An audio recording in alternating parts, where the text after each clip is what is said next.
آج کی ویڈیو بہت مشکل ہے کیونکہ ایسی ویڈیو بنانے کی کوئی ہمت نہیں کرتا۔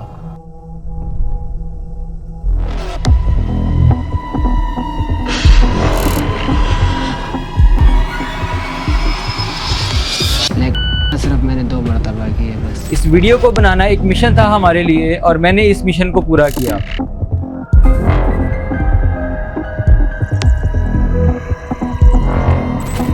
دونوں بھائی تھے۔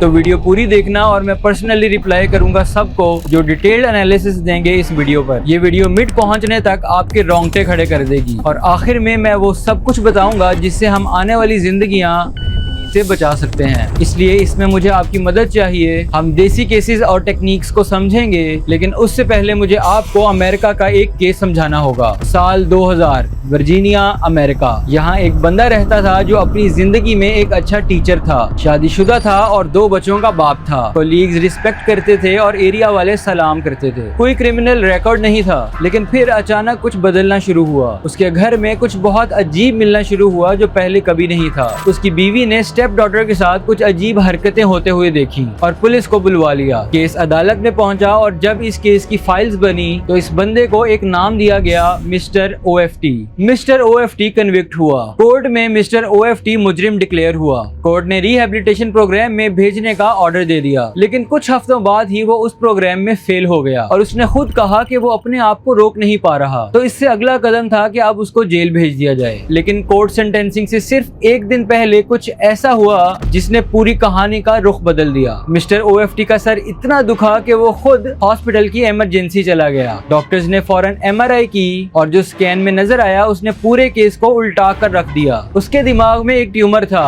بالکل اس حصے میں جو انسان کو روکنا، سوچنا اور نہ کہنا سکھاتا ہے۔ پھر ٹیومر نکالا گیا اور کچھ ہی ہفتوں میں مسٹر او ایف ٹی کی خواہشات ایسے ختم ہو گئیں جیسے وہ کبھی تھی ہی نہیں۔ سال گزرا اور ہیڈ ایک پھر واپس آ گیا۔ MRI دوبارہ ہوئی تو پتا چلا کہ ٹیومر بھی واپس آ چکا تھا اور ساتھ ہی وہ خواہش بھی۔ یہ کوئی فلم کا سین نہیں ہے۔ 2003 میں یونیورسٹی آف ورجینیا کے 2 ڈاکٹرز نے ایک پیر ریویوڈ میڈیکل جرنل میں پبلش کیا۔ ایک ریئل ڈاکیومنٹڈ کیس ہے یہ، اور یہی وہ سوال ہے جو آج ہم ڈسکس کریں گے۔ اگر دماغ کا ایک ٹیومر کسی انسان کی نیت بدل سکتا ہے تو جرم کہاں سے شروع ہوتا ہے؟ بایولوجی سے یا انٹینٹ سے؟ اور اگر بایولوجی ذمہ دار ہو سکتی ہے تو کیا ہم کسی کو صرف برا انسان کہہ کر چھوڑ سکتے ہیں؟ دنیا بھر کے اندازوں کے مطابق ہر 5واں بچہ زندگی میں کسی نہ قسم کے کا شکار ہوتا ہے۔ آپ کے اپنے محلے میں، اسکول میں، گھر کے قریب کہیں اس کا کوئی نہ کوئی شکار ضرور موجود ہے، اور شاید وہ مجرم خود بھی آپ کے کہیں آس پاس ہو۔ ایک وہ انسان جو بہت ہسمکھ، ریسپیکٹڈ اور نارمل نظر آتا ہو۔ ہم سمجھیں گے کہ یہ ڈیویشن آتی کہاں سے ہے، کیا یہ کیوریبل ہے، اور سب سے ضروری کہ کیا آپ اپنے بچوں کو اس سب سے بچا سکتے ہیں۔ اس کے لیے پاکستان اور انڈیا کے 2 بالکل تازہ اور اس سال کے ویریفائڈ کیسز سے سٹارٹ کرتے ہیں۔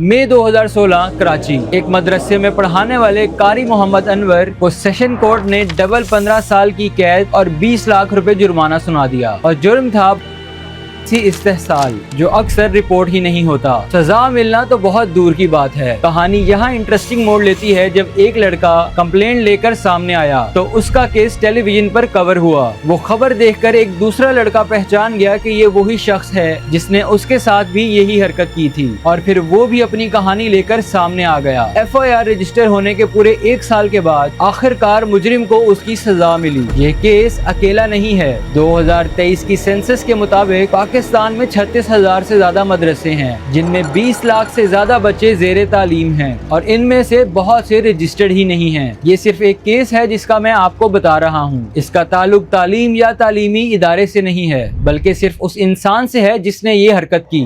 ساحل ایک اسلام آباد بیسڈ آرگنائزیشن ہے جو یہ ڈیٹا ٹریک کرتی ہے۔ اس کی 2025 کی رپورٹ کے مطابق سال 2024 میں صرف پاکستان میں 2000 سے زیادہ کیسز رپورٹ ہوئے، جس میں پنجاب سب سے آگے رہا۔ 4000 سے زیادہ بچے کا شکار ہوئے، اور یہ صرف وہ کیسز ہیں جو رپورٹ ہوئے۔ زیادہ تر کیسز خاموشی میں ہی دب جاتے ہیں کیونکہ عزت کا پہلو سامنے آ جاتا ہے۔ یہ کراچی والا کیس اس لسٹ کا صرف ایک حصہ ہے۔ فرق صرف اتنا ہے کہ اس بار سال بھر کی محنت کے بعد انصاف ملا۔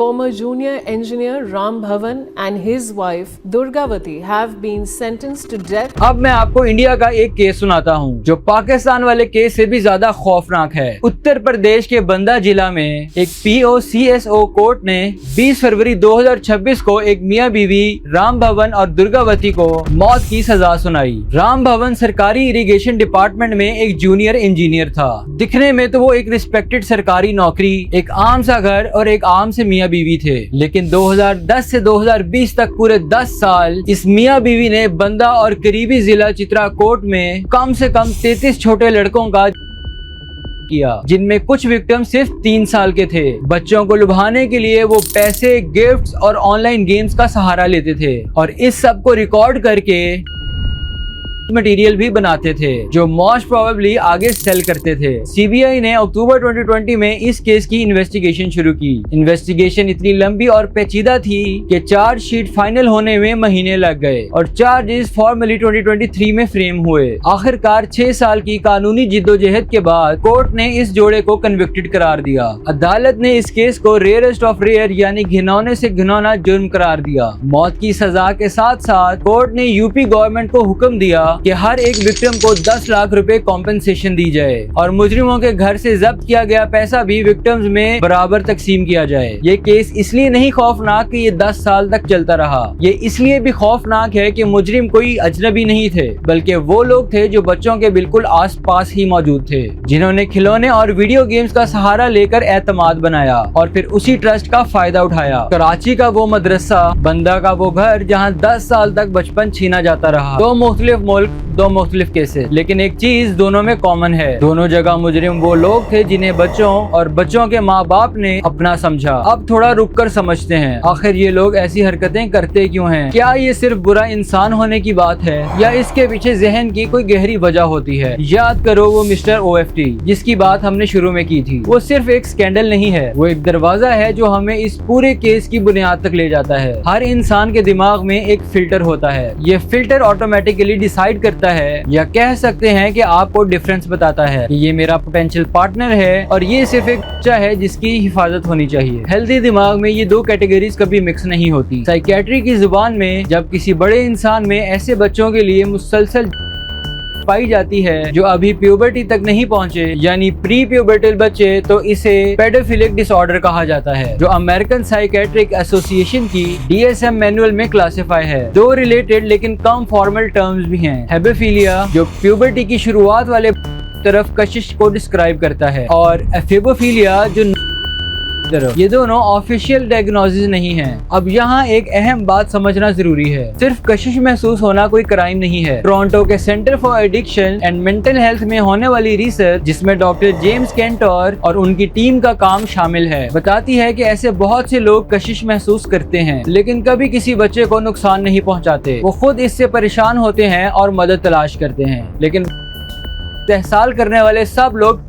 नहीं होते। रिसर्च बताती है कि एक बड़ा हिस्सा ऐसे मुजरिमों का होता है जो बालिगों के साथ सेहतमंद रिश्ता नहीं बना पाते, जिनके अंदर सेल्फ कॉन्फिडेंस कम होता है, जो कंट्रोल और अथॉरिटी की तलाश में सबसे कमजोर टारगेट चुनते हैं, यानी इसे इम्पल्स कंट्रोल की कमी कहा जाता है। दोनों सूरतों में चाहे वजह पीडोफिलिया हो या इम्पल्स कंट्रोल का मसला, जिस लम्हे कोई इस सोच को अमल में बदलता है तो वो एक क्राइम है। कोई भी वजह इस फेल को जस्टिफाई नहीं करती। दुनिया के हर मजहब में, स्पेसिफिकली इस्लाम में भी मौजूद है कि सिर्फ गलत सोच के दिमाग में आ जाने से गुनाह नहीं मिलता जब तक कि उसे हकीकी शक्ल ना दे दी जाए। अब वापस चलते हैं मिस्टर OFT की तरफ। उसका केस डॉक्टर कैंटोर जैसे न्यूरो साइंटिस्ट के उस काम की तरफ इशारा करता है जो ब्रेन इमेजिंग पर होता है। ऐसी स्टडीज दिखाती हैं कि ऐसे ऑफेंडर्स के ऑर्बिटोफ्रंटल कॉर्टेक्स, जो कि दिमाग का वो हिस्सा होता है जो सेल्फ कंट्रोल और इम्पल्स को मैनेज करता है, उसमें ग्रे मैटर का वॉल्यूम कम पाया जाता है। मिस्टर OFT के केस में ट्यूमर ने इसी हिस्से को डैमेज किया और उसका डिविएंट यानी उल्टा बिहेवियर सीधा उस डैमेज से जुड़ा था। ट्यूमर निकला तो सिम्टम्स भी चले गए और जब ट्यूमर वापस आया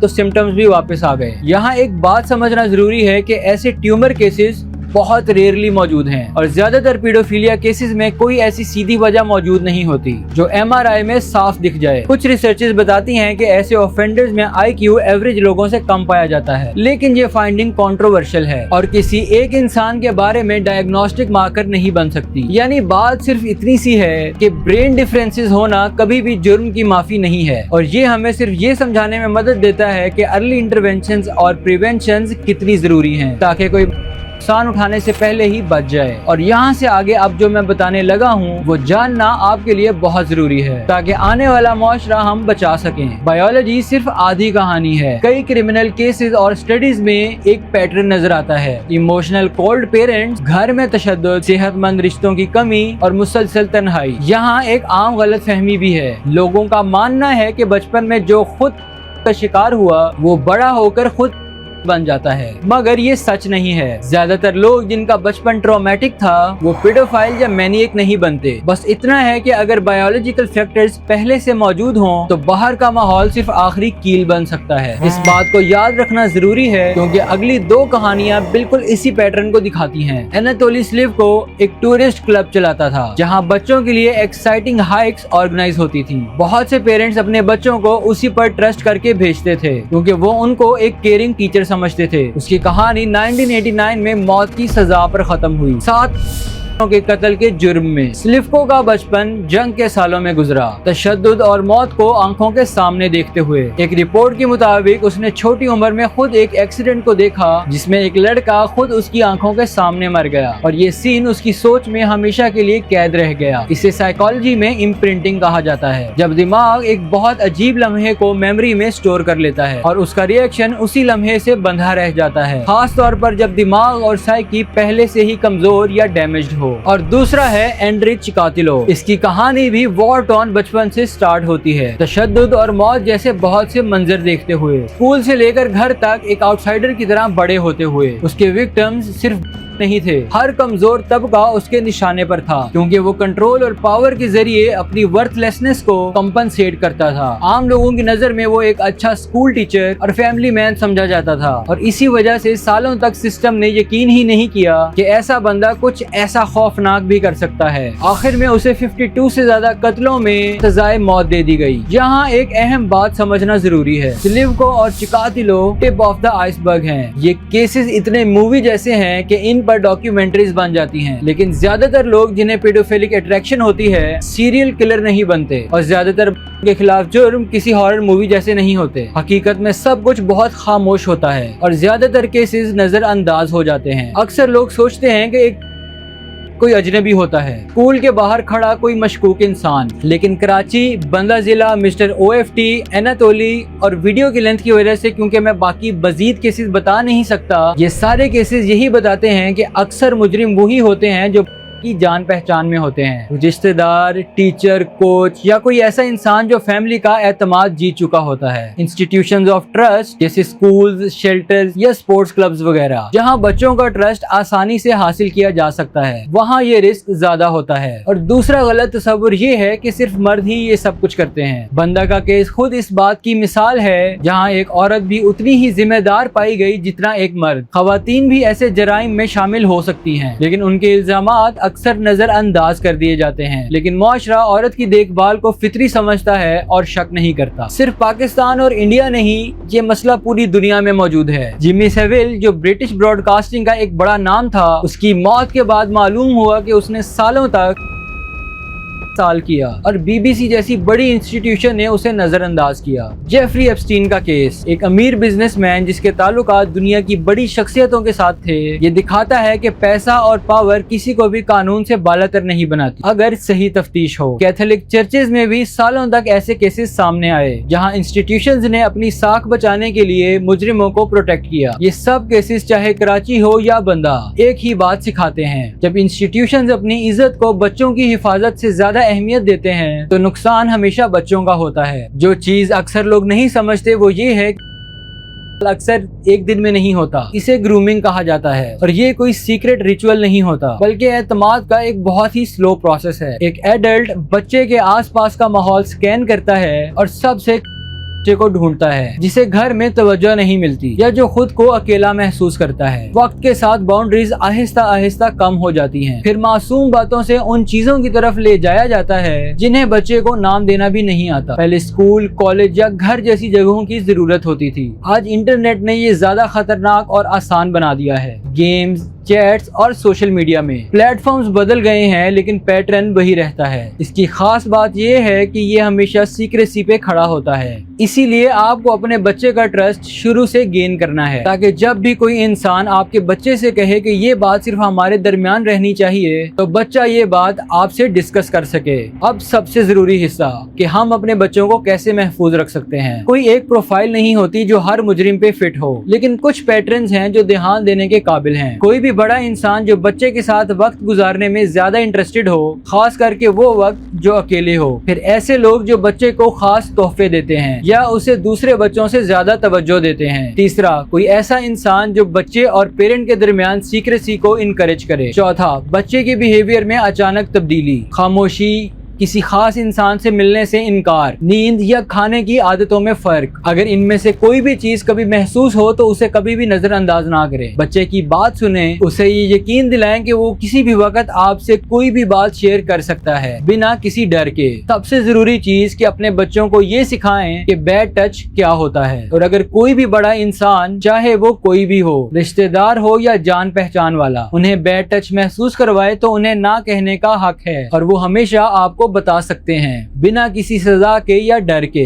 याद करो मिस्टर OFT को जिसका ट्यूमर निकला और जुर्म की ख्वाहिश भी साथ निकल गई। उसका केस हमें एक जरूरी बात सिखाता है। बायोलॉजी असर डाल सकती है, माहौल भी असर डाल सकता है, लेकिन जिस लम्हे एक इंसान इस सोच को अमल में बदलता है वहाँ कोई एक्सक्यूज काफी नहीं होता। वहाँ सिर्फ एक जुर्म होता है और एक विक्टिम। कराची का वो मदरसा और बंदा का वो घर, ये सिर्फ नाम या हेडलाइंस नहीं है। ये उन मासूम बच्चों की कहानियां हैं जिनकी जिंदगियां छीनी गई और उन केसेस की कहानियां हैं जहां सिस्टम, मुआशरा और कभी कभी खुद हमारे आसपास के लोग भी खामोश रहे। इंसाफ कभी भी मुकम्मल नहीं होता जब तक कि वो बचपन वापस ना आ जाए जो हम खो चुके होते हैं। लेकिन हम एक चीज जरूर कर सकते हैं, अगली बार जब कुछ गलत लगे तो खामोश ना रहें, सवाल पूछें और अपने बच्चों को सिखाएं और उनको जरूर सुनें। अगर आपको लगे कि कोई बच्चा खतरे में है, पाकिस्तान में मददगार नेशनल हेल्पलाइन 1098 या पंजाब चाइल्ड प्रोटेक्शन और वेलफेयर ब्यूरो 1121 पर राब्ता करें। इंडिया में चाइल्ड लाइन 1098 हमेशा मौजूद होती है। अगर आपको ये वीडियो यूजफुल लगी तो इसे शेयर करें, क्योंकि शायद किसी और घर में ये अवेयरनेस किसी बच्चे की जिंदगी बचा ले। अपना और अपने आसपास के लोगों का ख्याल रखें और उनका भी जो अपना ख्याल नहीं रख सकते। अल्लाह हाफिज।